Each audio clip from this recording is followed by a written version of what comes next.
What's up, y'all? Welcome back to Reacted. It's your boy Dre, and today we jumping into another video. No, today's video is from LAD Bible Stories. It says, "I was involved in America's most notorious racist groups, minutes with." So we're gonna go ahead and check that out. Racism, I believe racism is definitely alive and well in the country today.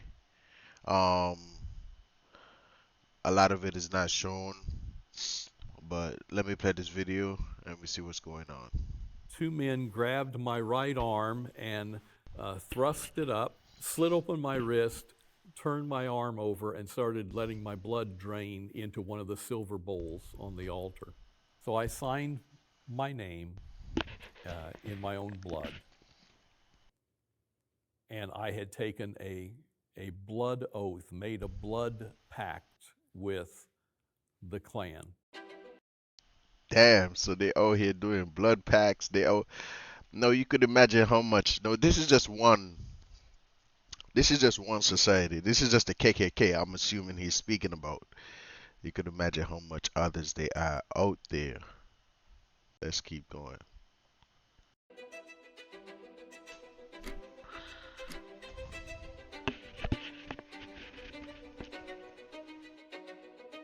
I was born in Kokomo, Indiana.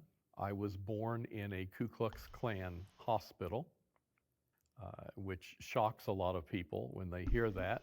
So that gives you a little bit of an idea of the kind of, uh, of situation that I was born into, the kind of uh, you know the ideas that were there. The civil rights movement was just starting in the 1950s. And so I was a kid in elementary school, primary school in the 60s, um, high school in the early 70s. So that kind of gives you a time frame. Indiana is in the north, or the northern Midwestern part of the United States, populated with a huge influx of people from the deep south, the old Confederate states, the old slave states. And because of that, they brought there a lot of their values. On the screen, it says the Confederate States was a self-declared sovereign nation formed in 1861 by 11 southern states that left the U.S. to protect the institution of slavery. Hmm. I don't know much about this history they're mentioning either. I don't know much about the history. With them. And one of those values was segregation. And so I grew up, even up in Kokomo, Indiana, a very segregated society. Uh, Kokomo was a city of maybe 50,000 people.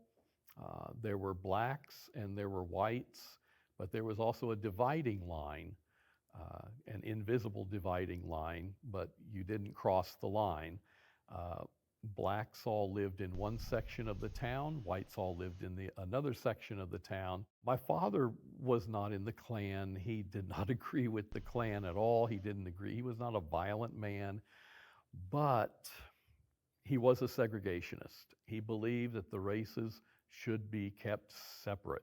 I would watch my So here we have someone that did not believe in the Klan, but he believed everyone should be separate. That's interesting. That that that difference is interesting. father. He would be watching the nightly news on television, and he would see the civil rights movement and marches, and he would just say things about the blacks rioting and things like that. And uh, the N word was a common word in Indiana in the 1960s. And so my father would speak of that, and he would use the N word. And uh, you know, I gathered that my father did believe that white people were superior to blacks. And frankly, I would say the majority of the white people that I knew, they believed in segregation also. So I grew up in a very segregated town, a very segregated school, and that did not change until I entered sixth grade. The schools were desegregated, and that was the first time I had ever been in a room that I know of with a black child of my age. Hmm. I'd seen them from a distance, but literally had never been in the room with one. All through elementary school, I was bullied, I was picked on, I was called names. So you gotta imagine, like kids, um, around his time and around his age were looking at black kids like creatures. It gotta be they was looking at black kids like creatures, you know. And you could imagine what they was hearing from their parents as well. You could imagine the type of stuff they're hearing from their parents. That's the type of stuff that makes this stuff live on. Racism, meaning racism, segregation, you know. names, and I didn't make friends very easily. I was not very social. Now it's been determined that I am on the autism spectrum. I was angry. I was an angry child, even though I had a wonderful family life at home, and I loved going to school because I was bright. I loved academics. What I didn't enjoy was being bullied and made fun of and called names all the time. So I grew up very angry. Even in elementary school, I didn't. I wanted power. That's what I wanted. I wanted to someday, somehow, have power over other people so that I could basically pick on them and get them back for how they had treated me. Well, then sixth grade, my school desegregated, and so now we have African American children, the same age as me, being bused in from the other end of town, and they're displaced. This is not their end of town. I can imagine how they must have felt being bused into a whole different part of town, one that they were not used to going to. And I looked at them and I thought, they're displaced. Maybe I could pick on them. And so I did. And that's what I started doing. And so in middle school, I became known as a racist. My eighth grade yearbook has someone saying to Richard, Grand Dragon of the KKK. And that's what I was known as. I was So known wait. as someone who actually could be part of the Klan. I started giving speeches in English class, and my topics were Adolf Hitler, Nazism, uh, the I damn near forgot what he mentioned and said. Hold on. Chat, we gonna go back. Because what he just did was give the reasons for him becoming a racist. But I kinda missed it. I kinda missed it. So we gonna mark where we at right now. We at 6:32. And we gonna go back a little bit. Because ain't no way. Hold on. Cause hold on. Hold on. with a I'm gonna skip around a huge little bit. influx of people from the Deep South, the old Confederate states, the old slave states. And because of that, they brought a lot of their values with them. And one of those values was segregation.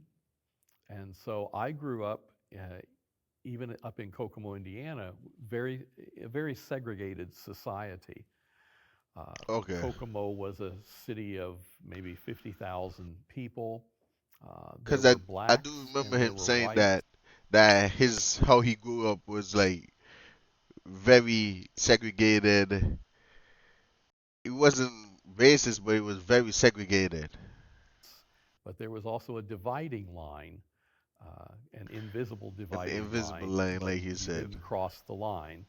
Uh, Blacks all lived in one section of the So town, whites all lived in the another section of the town. My father was not in the his Klan. He father did was not not in the agree Klan. with the He Klan at didn't. all. He didn't agree. He was not a violent man, but he was a segregationist. He believed that the races should be kept separate. I would watch my father.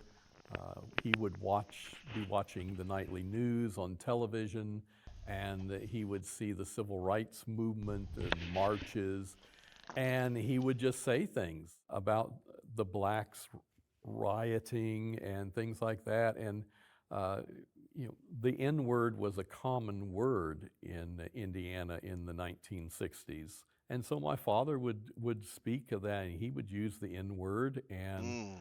uh, you So know, his father used I to use I the N word. gathered I gathered that my father did believe that white people were superior to blacks. And frankly, I would say the majority of the white people that I knew, they believed in segregation also. So I grew up in a very segregated town, a very segregated school, and that did not change until I entered sixth grade. The schools were desegregated, and that was the first time I had ever been in a room that I know of with a black child of my age. I'd seen them from a distance, but literally had never been in the room with one. All through elementary school, I was bullied, I was picked on, Okay. I was called names, Okay. and There we go. I didn't make friends very easily. I was not very social. Now it's been determined that I am on the autism spectrum. I was angry. I was an angry child, Okay. even though I had a wonderful. So him having the combination of growing up in a segregated environment and then him being bullied, him being an angry child, is what led him down the KKK path. I can see it. Family life at home, and I loved going to school because I was bright. I loved town. I can imagine how they must have felt being bussed into a whole different part of town, one that they were not used to going to. And I looked at them and I thought, they're displaced. Maybe I could pick on them. And so I did. And that's what I started So doing.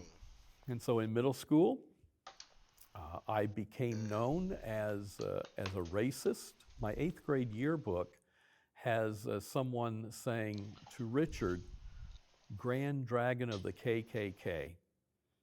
And that's what I was known as. I was known as someone who actually could be part of the Klan. I started giving speeches in English class, and my topics were Adolf Hitler, Nazism, uh, the Ku Klux Klan, segregation. Those were my topics. And what I did not know was that there was actually at least one teacher at the school who was a member of the Klan and who took note of me and evidently went back to Klan headquarters and told them, hey, we need to watch this Richard. y'all gotta think who are members of the clan right now. Who are the members of the clan right now? Because I'm sure you could find them as your police officers, as your traffic officers. I'm sure you could find them in different areas of the workforce. Harris kid he might be useful to us one of these days. As a teenager, was, I guess, being a self-declared racist and a white supremacist, was that socially acceptable in Indiana at the time? I wouldn't say it was socially acceptable. It was looked down upon, it was frowned upon, but there were an awful lot of people who had the same sentiments. Would I have called myself a white supremacist? I don't think so. I never really thought about it. I wasn't thinking that deeply about any of it, really. It was more a matter of here's some kids that maybe I could pick on and I could get away with it. How did you come to be involved with the KKK? Well, you become a full member of the Klan at age 16. When I turned 16, I had no idea the Klan had been watching me for several years. When I turned 16, the Klan suddenly appeared in my life. And my mother had passed away unexpectedly at the age when I was 14. So she had been dead for 2 years, and my whole family situation changed immediately. And I would come home to a very empty house, a very quiet house. I didn't make friends very easily. I didn't have a lot of friends. And so I was just alone. The Klan knew that, and the Klan realized that they could approach me and woo me in. They appeared in my life, and they started talking and saying things like, "Hey, Richard, we could, you're like us. We could be your new family. We could take care of you, and no one would ever pick on you or make fun of you again if you joined us, and you believe the same things we do." And that seemed pretty good to a lonely teenager. Once you'd said, So they pretty much groomed them. yes, I'd like to be part of this, was there some sort of initiation that you had to take part in? Yes, there was. On the night that it was going to happen, they picked me up, they blindfolded me, and put me in a car, and they drove and drove and drove. And I soon figured out they were driving around in circles and doing all kinds of things just so I wouldn't know where I was being taken. They finally arrived at a large home. I entered the house and they took the blindfold off. There were probably 100 people there, robes and masks and hoods, a very dark, dimly lit room. But at the end of one end of the room, there was a makeshift altar set up. And there was a man standing behind it. And they marched me down to that altar. Immediately, I started noticing some of the things, some of the items on the altar. There was an American flag draped across part of it, a Confederate flag, and there were 2 crossed swords. There were several silver bowls stacked up, and there was a large cross standing, on the altar, and it was on fire. And I didn't know how they were doing this, but as the ceremony would go on, the man behind the altar, if he raised his voice louder, then the flames of the cross would get higher. And if he lowered it, the flames would go down. I later learned it was fed by propane gas, and he had a foot pedal underneath the altar where he just simply, so depending on how excited he got, the flames were, It was mesmerizing. It was almost like putting you into a trance. I raised my right hand and I repeated after him an oath, several pages long, and I swore allegiance to the United States of America. I swore allegiance and promised to uphold all the laws of the United States of America. I swore allegiance to Jesus Christ. You know, a lot of people don't understand that the Yo, Klan believes that they are the yo, true Christians.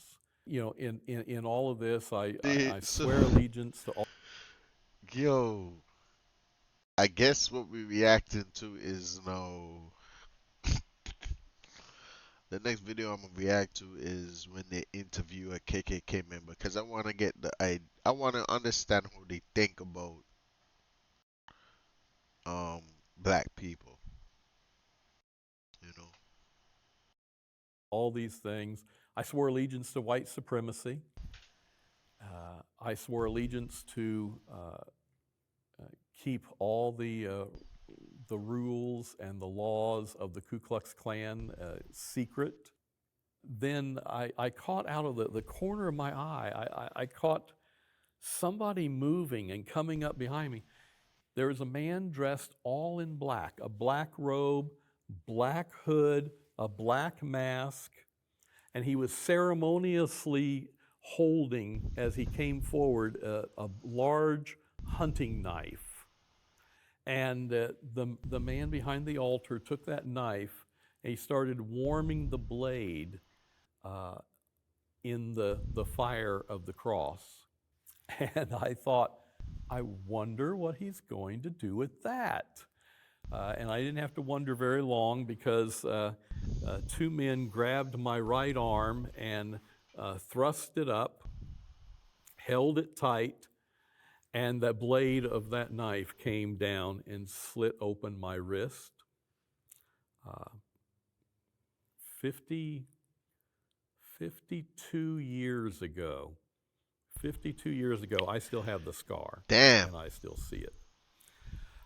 Slit open my wrist, turned my arm over, and started letting my blood drain into one of the silver bowls on the altar. They're doing Then blood they quickly rituals. wrapped a bandage, over Ooh. the wound, and they thrust a quill pen into my hand, and they shoved that multiple page oath that I had just repeated and taken. They shoved it forward, and he said, "Sign." I dipped that quill pen into the bowl, and I signed the oath at the bottom. So I signed. Yo, they doing blood rituals and blood signatures in the KKK. They're not wilding out. I mean, the whole organization is a wilding out organization anyway. Like for even existing. Blood rituals. You gotta sign your name in blood. Damn. My name in my own blood. And I had taken a blood oath, made a blood pact with the Klan. I see that scar literally every day. And every time I do, I'm reminded that I took a blood oath when I joined the Klan. But I never forget it. And I am just thankful that I'm no longer living by that blood oath that I took. Thank you for sharing that, Richard. Are you? Nah, let me stop. Blood oath is heavy. Is it under? Oh yes, there. Yeah, you won't be able to see it, I'm sure, on camera. But the way they made it last so long, and that was the purpose of it. Every single day for like the next 3 weeks, I would stop by the state headquarters. They would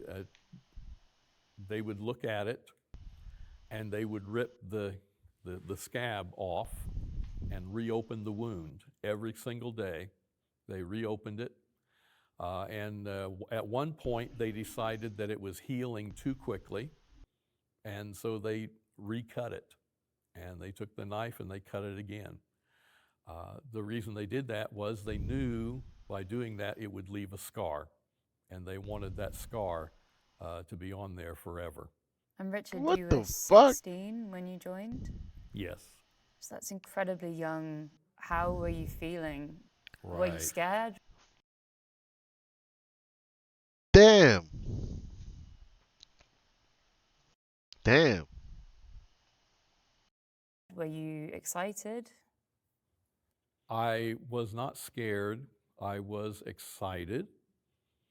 And I think part of the excitement was I was 16 years old, and now I am surrounded by all these men, grown men. And the thing that impressed me, I just kept thinking, is I am part of a famous organization now, infamous in reality, but I am part of something that we read about in the history books. And that was just like a validation to me that I was suddenly, I had worth, I had dignity. It gave meaning now to my life that I had really missed most of my life. I was given my first robe that night, and it was a special robe. This was a robe that was often worn in the civil rights marches and rallies and things like that. And he said, it's special because on the bottom of this white robe, you see how it's kind of dirty looking? He said, that's blood stains. He said, this is a special robe. And he said, I want you to have it. I have no idea where the blood came from, don't know anything about it, but, I was honored to have that. The robes became kind of like a big part. It's always the costume, always a big part of the theatrics going on in the Klan. So now, age 16, you're a fully fledged, sworn in, blood oath member of the KKK. What year was this, sorry?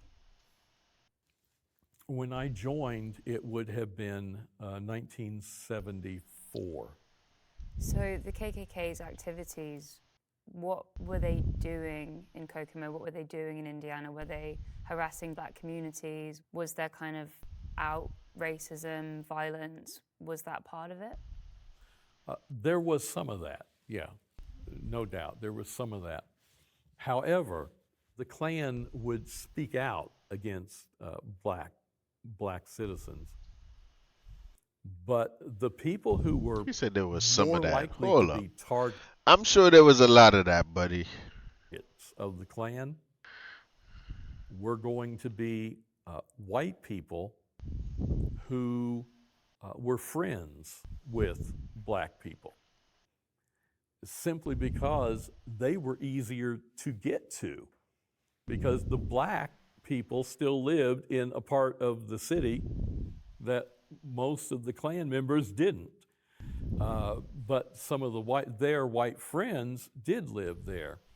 So it was usually a matter of what is convenience, what is the easiest target we can get. The violence was definitely there, but it was toned down a lot more than what it had been. Most of the people who were my advisors training me in the Klan, most of those people they were older, and they had been part of the very violent 1960s Klan. Many of them had gone to jail. They didn't want to go to jail anymore, and they said, we're not accomplishing anything by going to jail. We need to do some other things besides just violence. They started what they called psychological terrorism, intimidation following people around, leaving Damn. leaving calling cards, clan calling cards, Damn. They were you stalking know, people. places where they would find them, things like that, that you weren't going to go to jail for back in those days. We would call it stalking now, but no one paid any attention to it back then. And so it was safe, but it still brought harm to people. So kind of fear and intimidation tactics. Fear, intimidation, yes. Is it true that those kind of calling cards would say things like the KKK is watching you? Oh, absolutely. We had stickers that said the KKK is watching you. No, this is just the KKK, y'all. Y'all gotta imagine they got other societies or groups or cults that's doing this stuff too. Y'all gotta imagine that, cause it's very possible. It's very likely. That we would put on their the car windows. We would They put it right they really talking about straight harassment. This stuff is illegal. This stuff is illegal to do. on their windshield. The Klan has paid you a friendly visit.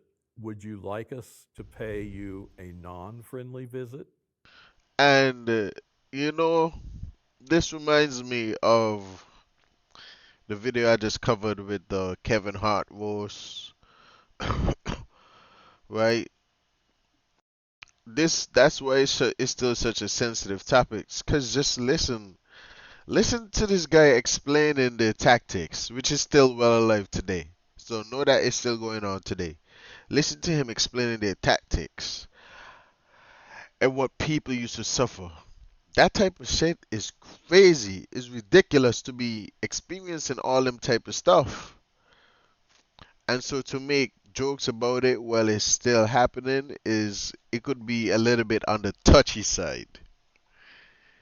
Yes, comedies to push boundaries, but that I could see how it landed on the touchy side. But yeah, but just hear him explain this stuff. Things like that. That's terrifying. I guess when you were part of all of this, did you ever question the beliefs? Did you ever have any doubts, or were you fully sold in at this point? I was pretty much fully sold. If you understand how radicalization works, you're radicalized in steps or stages. And by the time you have come this far, then the next stage makes sense because your mind is saying, okay, I agree with this. So that's how you're kind of radicalized. Did I ever question it? Yes, I did. Yeah, I questioned it sometimes. What I didn't know was that they had plans for me. They were already looking at me as a possible candidate for Grand Dragon. And they started immediately grooming me for leadership. They didn't tell me that that's what they were doing, but that is what Yeah, they were doing. they groomed him. They were grooming me for leadership.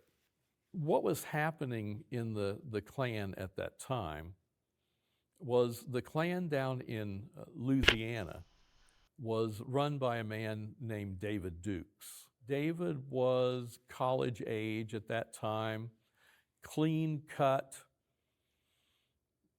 intelligent, articulate, and he was doing a great job of building up the Klan in Louisiana.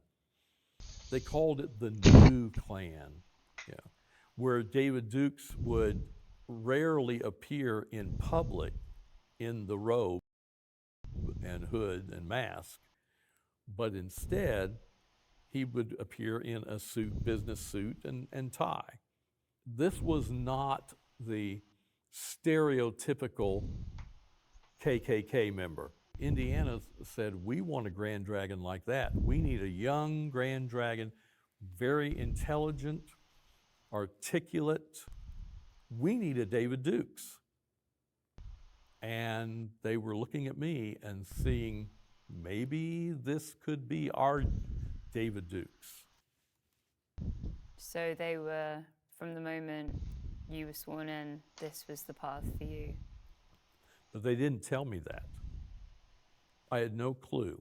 Why would I even think that they were grooming me to be the Grand Dragon of the entire state? So I did not know. I did not know until they actually announced that I was the new Grand Dragon. They had called a special meeting for all of the Klansmen who were able to come in Kokomo, Indiana, and I was there. I had no idea what was going to be announced, but I could tell that there was something. It was a big announcement. It was going to be something special. Indiana had not had a Grand Dragon for a couple of years. As long as I'd been in the Klan, I'd been asking for 2 years, when is Indiana going to get a Grand Dragon? Why don't we have a Grand Dragon? And they would never answer me. They would never give me a straight answer. Yo, And so do all the states have a Grand Dragon? What's going on? I thought, maybe this special meeting, specially called meeting, I wonder. I remember I met someone once before who told me their grandfather, it was either a Grand Master or a Grand Dragon of the KKK. He said he doesn't he doesn't associate and believe in any of that stuff though, but yeah, it was a little bit, oh whoa. Oh shit. If I wonder if they're going to announce who the Grand Dragon is, that we have one now. As the meeting started, the Great Titan went on and was saying things like, that I could tell he was going to announce the Grand Dragon. It's like, who is it? And then he announced my name, and I was floored. Really, I was like, what?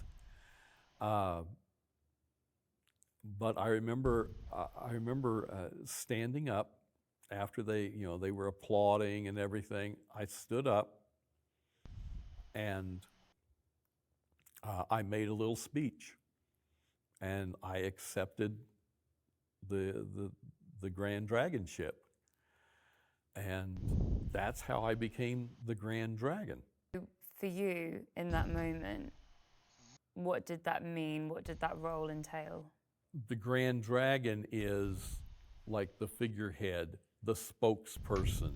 The Grand Dragon is the one who speaks at the rallies and conducts the marches, basically does all the ceremonial type things on the state level. And so that was what I was going to be have to learn and be trained for. I could already give a speech. They'd heard me speak many times, and they liked what they heard. I could rally the troops, and that's what the Grand Dragon does. So my life over the next 2 years was mostly traveling around, giving speeches. They had learned a lot from the mistakes they made in the 1960s. Some of the Klan leaders, the Dragons, had actually been put in jail because they were convicted of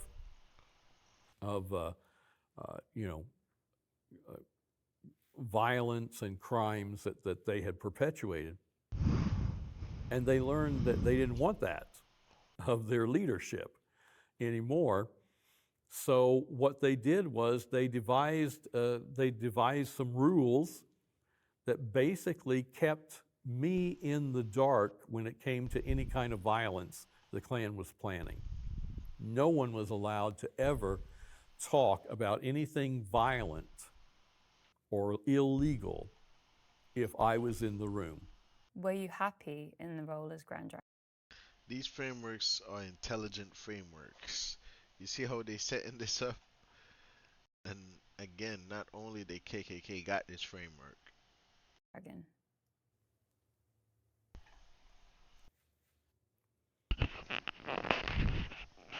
In some ways, I was happy because I had importance.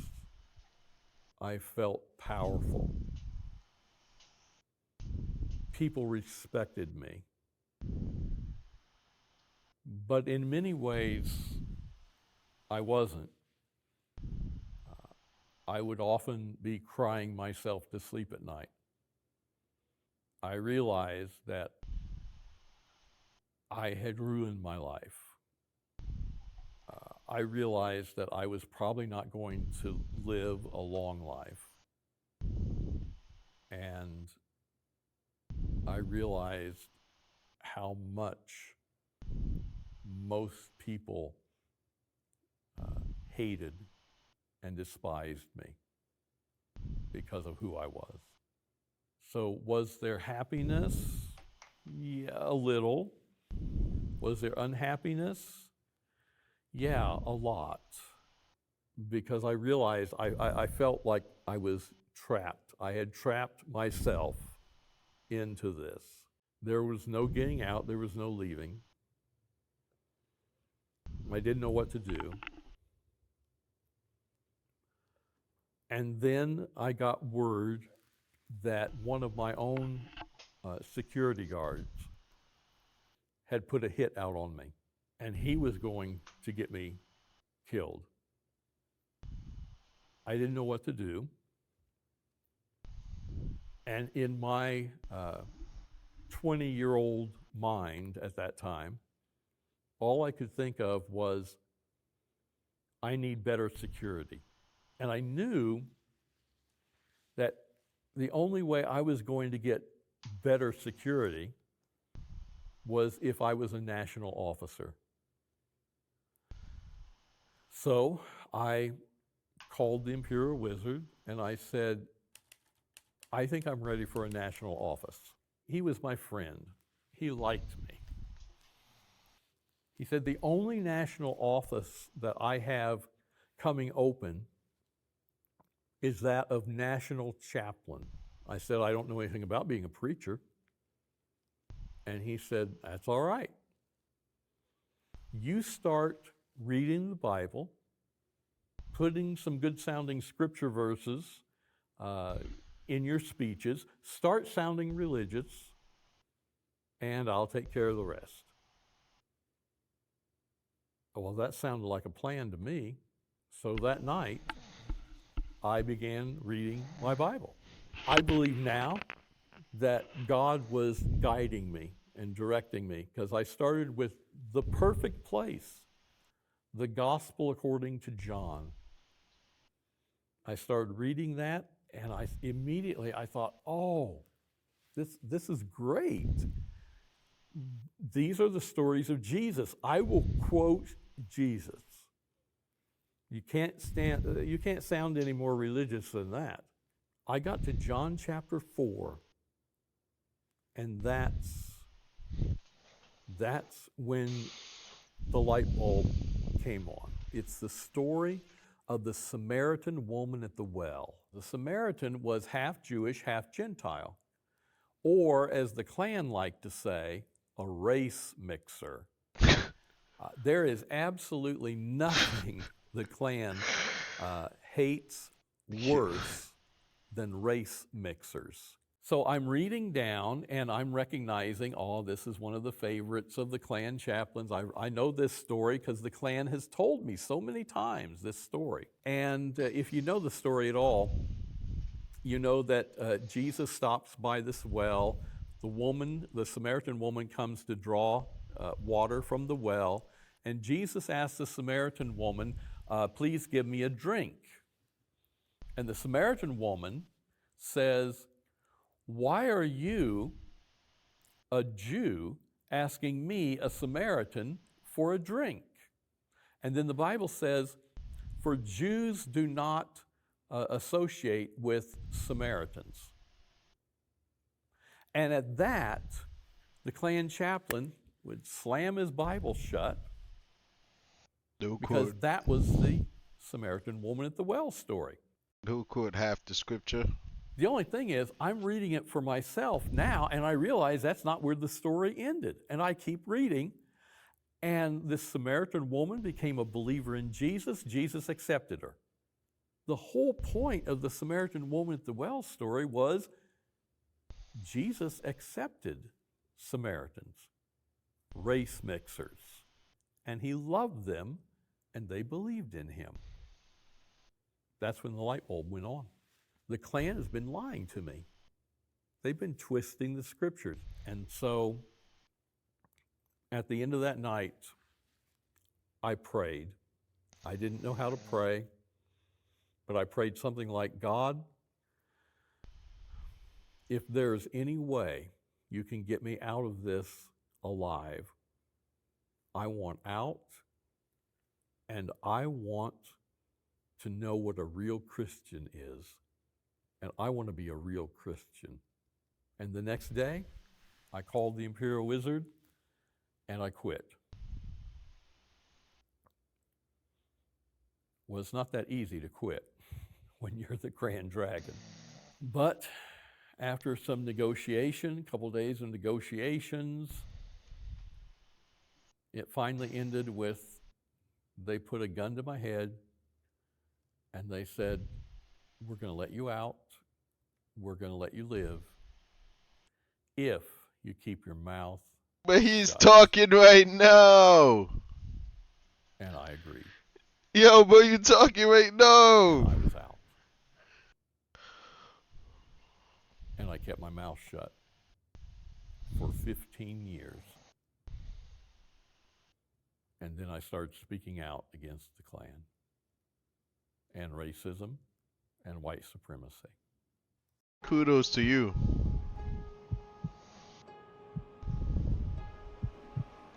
And those 15 years Kudos to you, man. before you decided to start speaking out, what did they look like for you? What were you spending your time doing? Did you stay in Indiana? I did stay in Indiana, a few years in Illinois, but I went to college and I became a pastor. Studied the ministry, got a master's degree in Christian ministry, and I was a senior pastor for 31 years. And your interactions with Black and African American people, what did those look like initially for you?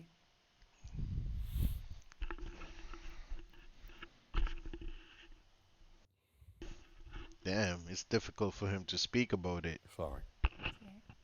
I was trying to heal myself. Did I have anything to do with African Americans? Yes. I realized that African Americans and everyone else, every human being, they have an inherent dignity about them, worth and value. And so I started treating people like that the best that I knew how. Once I started going out and speaking publicly, it was not good. And it was more my fault than anyone else's because I didn't present my story very well. I was learning how to present it, how to talk about it, and I wasn't doing a good job. I was very offensive to a lot of people. And Yo, well, kudos for you for turning around and doing that. They had Paul, correct me if I'm wrong in the comments. They had Paul in the Bible. He used to kill, who used to kill the men of the Lord. But then he turned around and started preaching the gospel of Jesus Christ. He started preaching the gospel. He turned around and started preaching the gospel. So kudos for you for turning around and trying to do the right thing, bro. they let me know that. And at some points, I almost decided that I won't speak out any longer. And for bringing us this information. Cause we know it's gruesome, but you know, because it's not doing any good. But then every once in a while, someone would come and say, I really needed that. That helped me. I'm struggling with bias and racism in my own life, and hmm you're helping me. And so that's what kept me going. And eventually, I learned to speak about it so that uh, everyone in the room didn't get mad at me all at once, and people actually started responding positively to the way I was speaking about the Klan. Did you ever experience any negativity from the Klan itself when you started to speak out? Yes, I've survived 3 assassination attempts. hmm. They have watched me. I realized that back when we had landline phones before cellular, I knew that they tapped my phones all the time. They knew where I was, and they did everything they could to intimidate me and to get me to shut up. Why do you think that people fall into extremist ideologies or groups like the KKK? Is it always to do with similar things that you were going through, or is it broader than that? I think a lot of times it is very similar to what I was experiencing. The loneliness, the feeling like you don't really belong, the lack of dignity, the lack of the idea that does your life have meaning? Uh, these are the longings. They're universal, and it's what makes people vulnerable to groups like the Klan that can come in and they can say, you belong, you can belong with us because we'll be your family and we'll be your friends, and we'll provide meaning for you, and we will provide dignity for you. We will respect you.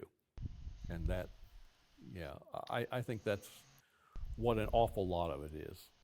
And my final question for you, Richard, is just what does your life look like now? Well, it looks completely different than what it did when I was 20 years old, that's for sure. Uh, I became a senior pastor, pastored for 31 years, and during the last probably 20 years, 25 years of that, I also started teaching on the university level, earned a doctorate in adult higher education. Today, I'm an associate pastor of an African American church, a historic African American church, and my congregation is almost entirely black. I've been there 12 years. Now, the thing about the African American church that invited me to join is I'm the first white pastor the church has ever had in its history.